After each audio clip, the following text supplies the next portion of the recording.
పాకిస్తాన్ మాజీ ప్రధాని ఇమ్రాన్ ఖాన్ను జైల్లో హత్య చేసినట్టు తెలుస్తోంది. జైల్లో ఇమ్రాన్ను తీవ్రంగా హింసించి చంపేశారంటూ ఆఫ్ఘనిస్తాన్ మీడియాలో వరుస కథనాలు వస్తున్నాయి. ఈ నేపథ్యంలో ఇమ్రాన్ ఖాన్ కుటుంబ సభ్యులు ఇమ్రాన్ ఖాన్ ఉన్న జైలు వద్దకు వెళ్లారు. కానీ జైలు అధికారులు మాత్రం అతన్ని చూపించలేదు. దీంతో ఆయన నిజంగానే చనిపోయారు అనే అనుమానాలు బలపడ్డాయి. ఇమ్రాన్ బతికే ఉన్నారా లేదా చెప్పాలంటూ ఆయన కుటుంబ సభ్యులు జైలు ముందు ధర్నాకు దిగారు. వాళ్లకు తోడుగా తెహ్రీక్ ఈ ఇన్సాఫ్ పార్టీ నేతలు పెద్ద ఎత్తున ఆందోళన చేస్తున్నారు.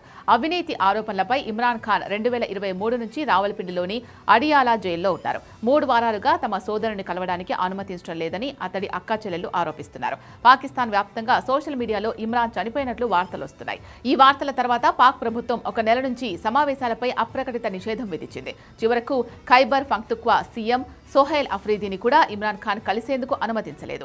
7 సార్లు ప్రయత్నించినప్పటికీ జైలు అధికారులు అనుమతి ఇవ్వలేదు. ఈ నేపథ్యంలో ఇప్పుడు ఆఫ్ఘనిస్తాన్ మీడియాలో వస్తున్న వార్తలు సంచలనంగా మారాయి.